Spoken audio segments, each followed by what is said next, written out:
ஆண்டவரும் உலக ரட்சகருமாகிய இயேசு கிறிஸ்துவின் நாமத்தில் உங்களை யாவருக்கும் அன்பின் வார்த்தைகளையும் நன்றியை தெரிவித்துள்ளேன். கண்களை கூடி கர்த்தருடைய சமூகத்தை நோக்கி பார்த்துச்சு.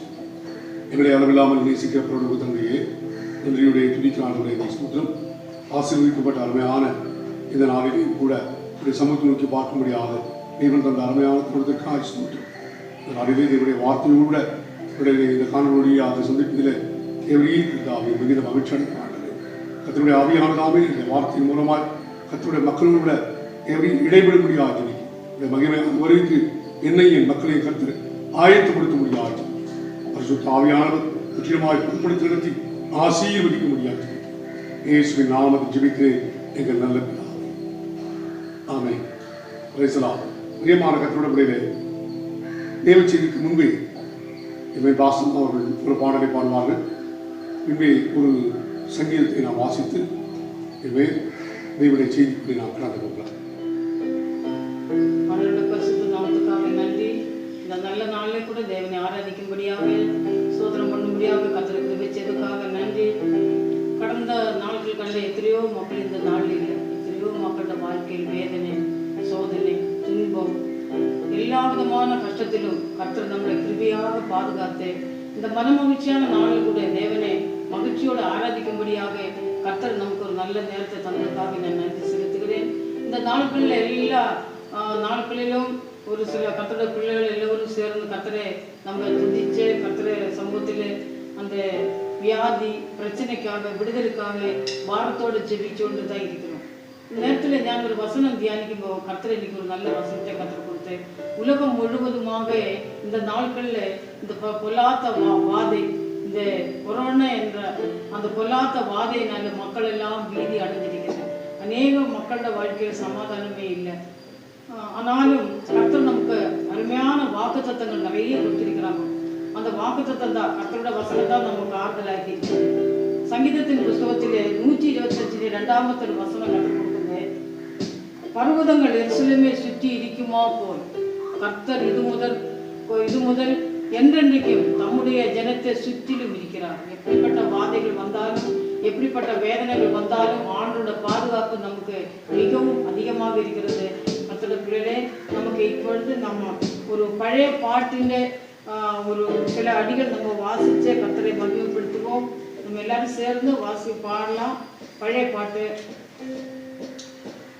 சாலேமின் ராஜா, சங்கியின் ராஜா, இயேசுவே வாருமே என்ற பாட்டு நம்ம எல்லோரும் சேர்ந்து நம்மளை வாசித்து பாடி கர்த்தரை மகிமைப்படுத்துவோம்.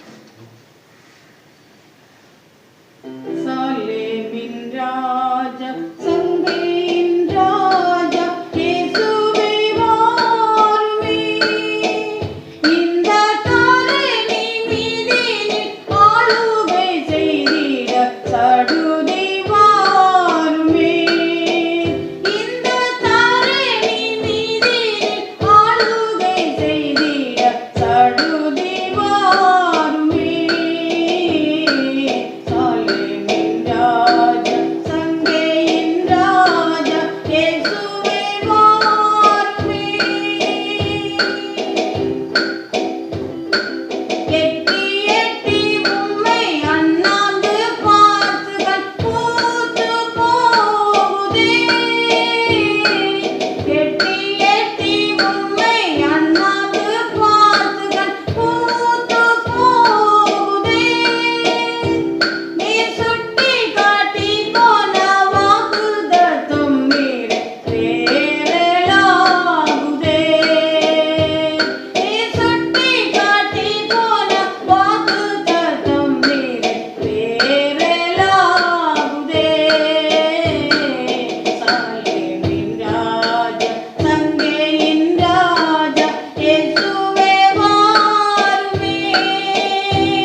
ஸ்தோத்திரம்.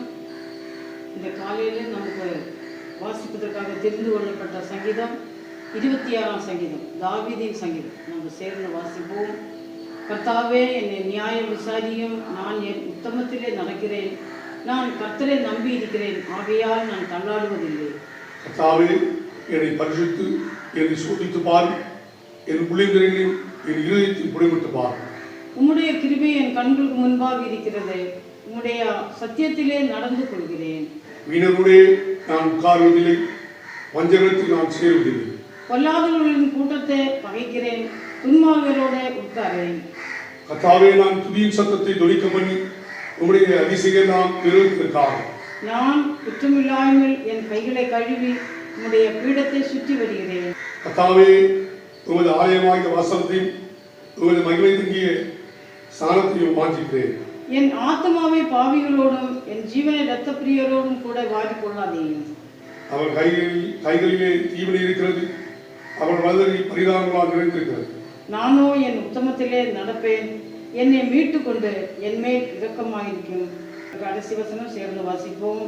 என் கால் செம்மையான இடத்திலே இருக்கிறது, சபையிலே நான் கர்த்தரை துதிப்பேன்.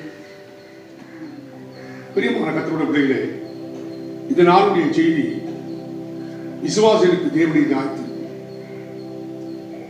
விசுவாசிகளுக்கு தேவனுடைய நியாயத்தீர்ப்பு என்று சொன்னால் கர்த்தருடைய பிள்ளைகள் கவனிக்க வேண்டும். நியாயத்தீர்ப்பிலே பல விதங்கள். நியாயத்தீர்ப்பு என்பது தேவன் நமக்கு தரப்போகிறதான ஒன்று பிரதிபலனாக இருக்கலாம், 2 தண்டனையாக இருக்கலாம். இது எல்லாவற்றுக்கும் வேதத்தில் ஆதாரங்கள் உண்டு.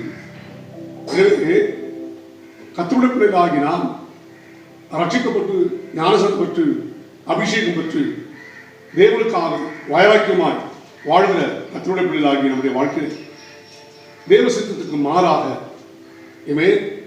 தேவனுடைய சித்தத்தை அறிந்தும் தவறு செய்கிற அல்லது பாவத்தில் இனிமேல் விழுந்து போகிற கர்த்தருடைய மக்களுக்கு கண்டிப்பாக தேவனுடைய நியாயத்திற்கு வரும். நாம் கேட்கலாம், விசுவாசிகள் தானே, அவளுக்கு எப்படி நியாயத்திற்கு இருந்துச்சு? ரோமர் 8ஆம் அதிகாரம் 1ஆம் வசனம் இப்படி சொல்கிறது, ஆனபடியால் கிறிஸ்து இயேசுக்குட்பட்டவர்களாக இருந்து மாம்சத்தின்படி நடவாமல் ஆவியின் படி நடக்கிறவர்களுக்கு ஆக்கினை தீர்ப்பு இல்லை, அதாவது நியாய தீர்ப்பு இல்லை. கர்த்தருடைய மக்களாகினால் தேவ சித்தத்தை அறிந்தும் சத்தியத்தை மனதார அறிந்தும் நாம் பாவம் செய்வதாக இருப்போமானால் அதற்குண்டான தண்டனை நியாய தீர்ப்பு நிச்சயம். 8ஆம் அதிகாரம் 1ஆம் வசனத்தில் வாசித்தோம். ஆனால் கிறிஸ்து இயேசுக்குட்பட்டவர்களாக இருந்து மாம்சத்தின்படி நடவாமல், மாம்சத்தின்படி நடந்தால் ஆக்கினை தீர்ப்பு, மாம்சத்தின்படி நடவாமல் ஆவியின்படியே நடக்கிறவர்களுக்கு ஆக்கினை தீர்ப்பு இல்லை என்று சொல்லப்படுகிறது. எனவே இந்த நாளில் நாம் சிந்திக்க போகிற தேவ செய்தியுடைய தலைப்பு விசுவாசிகளுக்கு தேவனுடைய நியாயத்தீர்ப்பு. ரோமர் 2ஆம் அதிகாரம் 6ஆம் வசனம் நமக்கு இப்படி சொல்கிறது. 2ஆம் அதிகாரம் முழுவதும் தேவனுடைய நியாயத்தீர்ப்பு குறித்து தெளிவாய் சொல்லப்பட்டிருக்கிறது. 2ஆம் அதிகாரம் 6ஆம் வசனம் இப்படி சொல்கிறது, தேவன் அவர்களுடைய கிரியைக்கு தக்கதாக அவர்களுக்கு பலனளிப்பார். பூமியிலே இரட்சகராகிய இயேசு கிறிஸ்துவை சொந்த இரட்சகராய் ஏற்றுக்கொண்ட கர்த்தருடைய பிள்ளைகள் பரிசுத்தமாய் பாவத்தின் ஈடாதபடி தேவ சித்தத்துக்கு தங்களை அர்ப்பணித்து வாழ்கிற கர்த்தருடைய பிள்ளைகளை நிச்சயமாய் பரிசுத்த ஆவியானவர் உதவியோடு ஜெய ஜீவியம் செய்யலாம். ஒருவேளை மாம்சத்துக்கு உட்படுவோமானால் நம்முடைய ஜீவியத்தை சத்து ஜெயிக்கும் போது பாவத்துக்கு உட்பட்டவர்களாய் தேவனை மறக்கிறவர்களாய் நாம் ஆளும். 1 கொரிந்தியர் 4ஆம் அதிகாரம் 4ஆம் வசனம் 5ஆம் வசனத்தில் பவுல் சொல்கிறார், எடுத்து நான் யாதொரு குற்றத்தையும் அறியேன், ஆகியும் அதனாலே நான் நீதிமானாகிறதில்லை, என்னை நியாயம் விசாரிக்கிறவர் கர்த்தரே. அதனால் கர்த்தர் வருவரும் நீங்கள் காலத்துக்கு முன்னே யாரென்று குறித்து தீர்ப்பு சொல்லாதீர்கள். இருளில் மறைந்திருக்கிறவளை அவர் வெளியரங்கமாக்கி இருதயங்களின் யோசனைகளை வெளிப்படுத்துவார். அப்பொழுது அவனவனுக்குரிய புகழ்ச்சி தேவனால் உண்டாகும். பவுல் தெளிவார் சொல்லுகிறார். எனவே மற்றவர்களை நாம் குற்றவாளிகளாய் தீர்ப்பதற்கோ அல்லது மற்றவர்களை நியாயம் விசாரிப்பதற்கோ நமக்கு எந்த விதமான அதிகாரம் கொடுக்கப்படவில்லை. அதான் எடுத்து நான் யாரும் குற்றத்தை அறியேன் ஆகியனாலே நான் நீதிமானாக்கப்படுவதில்லை. என்னை நியாயம் விசாரிக்கிறவர் கர்த்தர். நம்மை நியாயம் விசாரிக்கிறவர் கர்த்தர் என்பதை அறிந்து தேவ சித்தத்துக்கு மாத்திரமை அர்ப்பணித்து வாழக்கூடிய விசுவாசிகளாக நாம் இருக்க வேண்டும். கொலோசியர் 3ஆம் அதிகாரம் 24 25 எதை செய்தாலும் அதை மனுஷனுக்கு செய்யாமல் எனவே கர்த்தருக்கென்று மனப்பூர்வமாய் செய்யுங்கள். ஊழியமானாலும் எனவே கர்த்தருக்குரியான நன்மையானாலும் கர்த்தருக்கென்று கொடுப்பதானாலும் அதை கர்த்தருக்கென்று செய்ய வேண்டும். அநியாய செய்கிறவன் தான் செய்த அநியாயத்துக்கு ஏற்ற பலனை அடைவான். பட்சபாதமே இல்லை என்று சொல்லப்பட்டது. நான் ஆண்டவருடைய ஊழியம் செய்கிறேன், நான் ஆண்டவருக்காக உழைக்கிறேன், நான் ஆண்டவருக்காக பெரிய பெரிய காரியங்களை செய்தேன் என்று சொல்லி நியாயத்துக்கு நான் தப்பிக்க நம்ம முடியாது. துன்மார்க்கனுக்கு எப்படியோ அப்படியே சன்மார்க்கனுக்கும் என்று வேதம் சொல்லுது. துன்மார்க்கனை ஆண்டவர் நியாயம் தீர்க்கும் போது சன்மார்க்கனை நீதிமானையும் கூட ஆண்டவர் சரியான நிலையிலே கர்த்தர் நியாயம் தீர்ப்பார். அவரிடத்தில் பட்சபாதம் இல்லை என்று வேதம் சொல்லுது. 2 Corinthians 5ஆம் அதிகாரம் 10ஆம் வசனம் சொல்லுகிறது என்றால் சரீரத்தில் அவரவன் செய்த நன்மைக்காவது தீமைக்காவது தக்க பலனை அடையும்படிக்கு நம்ம எல்லாரும் கிறிஸ்துவின் நியாயஸ்தானத்துக்கு முன்பாக வெளிப்பட வேண்டும் என்று சொல்லப்பட்டிருக்கு. வார்த்தையிலிருந்து நாம் பார்க்கும்போது நன்மையாலும் தீமையானாலும் தக்க பலனை அடையும்படிக்கு கிறிஸ்துவின் நியாயஸ்தானத்துக்கு முன்பாக நாம் வெளிப்பட வேண்டும் என்று சொல்லி வேதம் நமக்கு தெளிவாய் சொல்லுகிறது. 1 Corinthians 6ஆம் அதிகாரம் 19ஆம் வசனம் 20ஆம் வசனத்தில் வாசிக்கும் போது உங்கள் சரீரமானது நீங்கள் தேவனாலே பெற்றும் உங்கள் தங்கியிருக்கிற பரிசுத்த ஆவியினுடைய ஆலயமாக இருக்கிறது, நீங்கள் உங்களுடையவர்கள் அல்ல என்று அறியீர்களா? கிரயத்துக்கு கூறப்பட்டீர்களே. ஆகையால் தேவனுக்கு உரியவர்களாக நீங்கள் உங்கள் சரீரனாலும் உங்கள் ஆவியினாலும் தேவனை மகிழ்ப்படுத்த வேண்டும். சரீரம் எனக்கு என்று சொல்லி சரீரத்தில் எதையாயும் நாம் செய்ய நமக்கு அனுமதி இல்லை.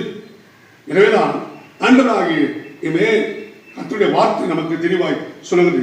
கிரயத்துக்கு கொள்ளப்பட்ட கர்த்தருடைய சரீரத்தை கிரயத்துக்கு கொள்கிறார்.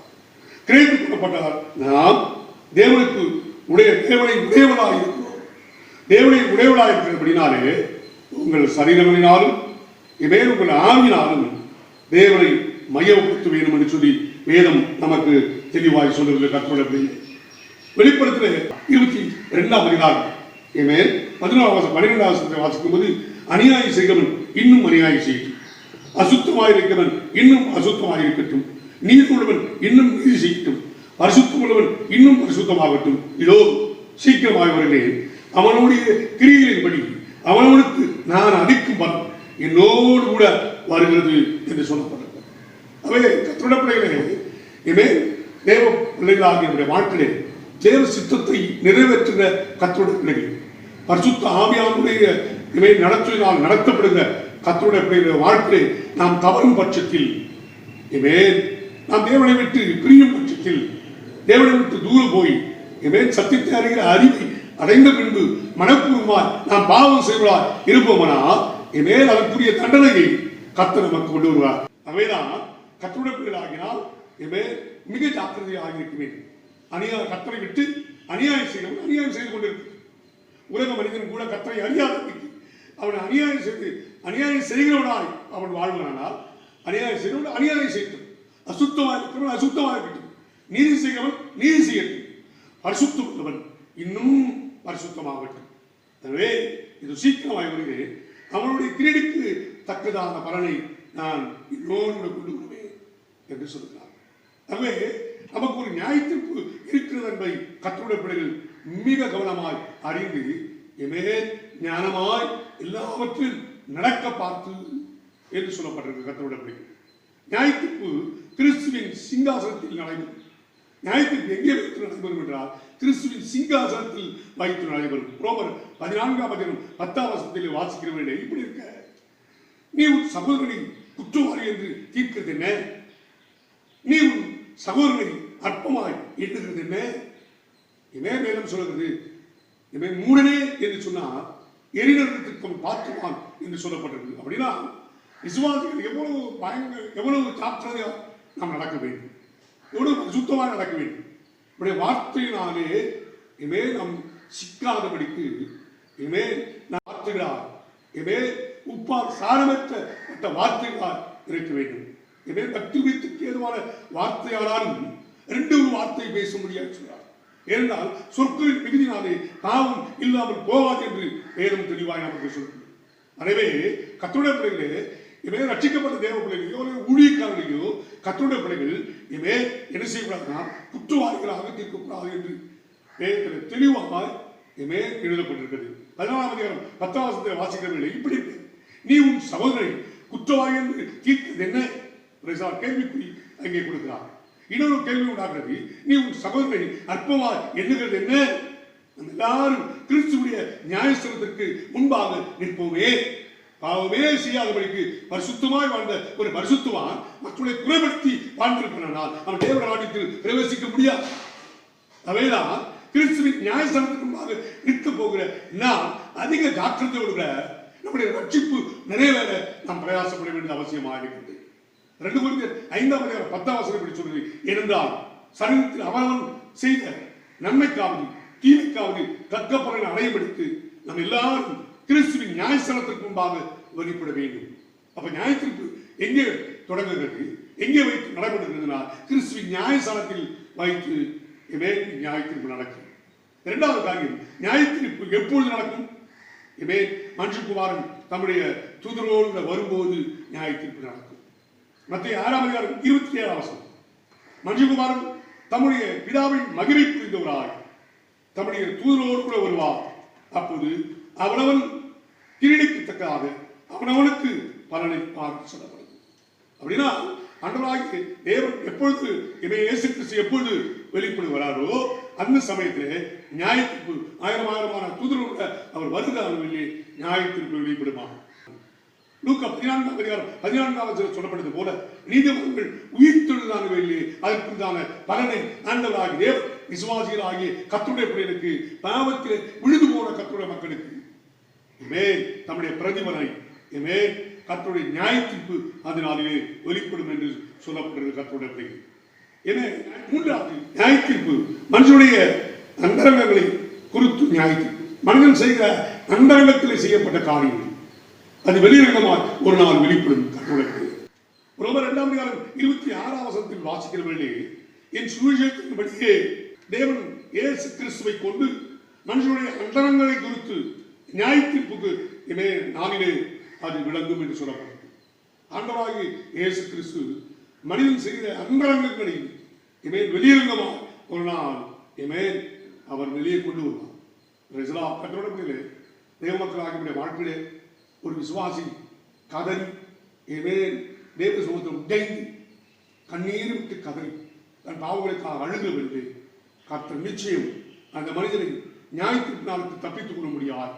மெய்யால் மனமுடைந்து நறுங்குண்ட மனதையும் நொறுங்குண்ட இதயத்தையும் கர்த்தர் புறக்கணிப்பதில்லை. கண்ணீர் விட்டு கதறி தன் பாவத்துக்காக அழுத தேவ மனுஷனாகிய தாவீதை பார்க்கிறான். ஆண்டவரே, ரட்சணியத்தின் சந்தோஷத்தை திரும்ப எனக்கு தந்து உற்சாகமான ஆவினாலே என்னை தாக்கும்படி செய்ய சொல்லி கதறி ஜெபிக்கிறார். ஆண்டவரே, உடைய பரிசுத்த ஆவியை இடத்திலிருந்து எடுத்துக்கொள்ளாதிரும். ஆண்டவரே, நான் செய்த பாவம் எப்போது என் கண் முன்பாக இருக்கிறது என்று சொல்லி கதறுகிறார். கதறி ஜெபித்த அந்த மனுஷனுடைய பாவத்தை கர்த்தர் மன்னிக்க செய்தார். ரோமர் 2:2 வாசிக்கிறவர்களே, சத்தியத்தின்படி உள்ள நியாயத்தீர்ப்பு இப்படிப்பட்டவர்களை செய்கிறவர்களுக்கு தேவனுடைய நியாயத்தீர்ப்பு சத்தியத்தின்படியே இருக்கிறது என்று அறிந்திருக்கிறோம். எப்படிப்பட்டவர்களை செய்கிறவள்? ஆகையால் மற்றவர்களை குற்றவாளிகளாக தீர்க்கிறவனே, நீ யாராலும் சரி கோப்பு சொல்ல உனக்கு இடமில்லை. நீ குற்றமாக தீர்க்கிறவர்களை எவைகளோ அவைகளை நீயே செய்கிறவனாலே நீ மற்றவர்களை குறித்து சொல்லுகிற தீர்ப்பினாலே உன்னைதானே குற்றவாளியாக தீர்க்கிறார். இப்படிப்பட்டவளை செய்கிறவர்களுக்கு தேவனுடைய நியாயத்திற்கு சத்தியத்தின்படியே இருக்கிறது அறிந்திருக்கிறோம். கர்த்தருடைய நியாயத்திற்கு சத்தியத்தின்படியே விசுவாசிகளுக்கு வெளிப்பட போகிறது. கர்த்தருடைய அடுத்த காரியமாக நான் வாசிக்கிற வேண்டு 2ஆம் அதிகாரம் 5ஆம் வசனத்தை நான் வாசிக்கிற வேண்டு உன் மனத கண்ணத்துக்கும் குணப்படாத இருதயத்திற்கும் ஏற்றபடி தேவனுடைய நீதி உள்ள நியாயத்திற்கு வெளிப்படும் கோபாக்கினை நாளிலே உனக்காக கோபாக்கினை குவித்துக் கொள்ளாது. கர்த்தர் வரும்போது நிச்சயமாக நாம் மனிதன் செய்கிற எல்லா தப்பிதங்களுக்கும் கர்த்தர் நீதி உள்ள நியாயத்திற்பை அவர் கொடுக்க போகிறார். அவர் வெளிப்படும் போது தேவனுடைய நீதி உள்ள நியாயத்திற்கு வெளிப்படும் கோபாக்கினாலே உனக்காக கோபாக்கினையை குவித்துக் கொண்டாரே. சொந்த சகோதரனையோ அல்லது ஊழியக்காரனையோ அல்லது கர்த்தருடைய அடுத்தவரை நீ குறை பேசும்போது நிச்சயமாக நியாயத்திற்கு தப்பித்துக் கொள்ள முடியாது. உன் மனக்கடினத்தை தூக்கி எறிந்து விட்டு சதையான இருதயத்தை எனக்கு தாரமானது ஆவியானவர் ஆதரவு செய்கிற இருதயம் எனக்குள்ளே இருக்கின்ற you are the temple of the God. நீங்கள் தேவனுடைய ஆலயமாக இருக்கிறது. தேவனுடைய ஆவி உங்களில் வாசமாக இருக்கிறார் அறியாதிருக்கிறீர்களா? தேவனுடைய ஆலயமாக இருக்கும்போது தேவனுடைய ஆவியானவர் நமக்குள்ளே அழைத்திருக்கிறார். ஆவியானவர் ஆளுகை செய்கிற நம்முடைய இதயத்தில் இருந்து பொல்லாத சிந்தனைகள் வெளிப்படக்கூடாது. பொல்லாத அசுத்தங்கள் வெளிப்படக்கூடாது. விபச்சாரம் வேசித்தங்கள் வெளிப்படக்கூடாது. அடுத்தவரை குறை பேசுவதை நம்ம சிந்தையை வெளிப்படக்கூடாது. ஏனென்றால் நமக்குள்ள வாழ்கிறவர் கிறிஸ்து, நம்முடைய சரீரம் கிறிஸ்துக்குரியதாக இருக்கிறது. எனவே கர்த்தருடைய பிள்ளைகளே, உங்கள் மனக்கடினத்துக்கும் உணப்படாத இருதயத்துக்கும் ஏற்றபடி தேவனுடைய நீதி உள்ள நியாயத்திற்கு வெளிப்படும் கோபாக்கினாலே உங்களுக்காக கோபாக்கினையை நீங்கள் சேர்த்துக் கொள்ள வேண்டாம் என்று தெளிவாய் கர்த்தருடைய ஆவியானவர் சொல்லுகிறார். 3வது காரியம் 2ஆம் அதிகாரம் 8ஆம் வசனத்திலே வாசிக்கிறோம். அநியாயத்திற்கு கீழ்ப்படிவர்களுக்கு நியாயத்திற்கு வருகிறது. 4வது காரியத்தை வாசிக்கிறவர்களே 2ஆம் அதிகாரம் 6ஆம் வசனத்தை ரோமர் 2ஆம் அதிகாரம் 6ஆம் வசனத்தை வாசிக்கிறவர்களே தேவன் அவனுடைய கிரியைக்கு தக்கதாய் அவனுக்கு அவர் பலனளிக்க போகிறார். ரோமர் 2ஆம் அதிகாரம் 11ஆம் வசனத்தை வாசிக்கிறவர்களே தேவனிடத்தில் பட்சபாதம் இல்லை. பட்சபாதம்னா ஒரு ஆளு ஒரு மாதிரி ஐயோ மாற்றி இவ்வளவு காலம் ஊழியம் செய்தார் என்று சொல்லி நம்மை ஏதோ கண்ணும் காணாமல் விட்டுவிட முடியாது. அவர் நீதியாய் நியாயத்திற்கு அவரால் முடியாது.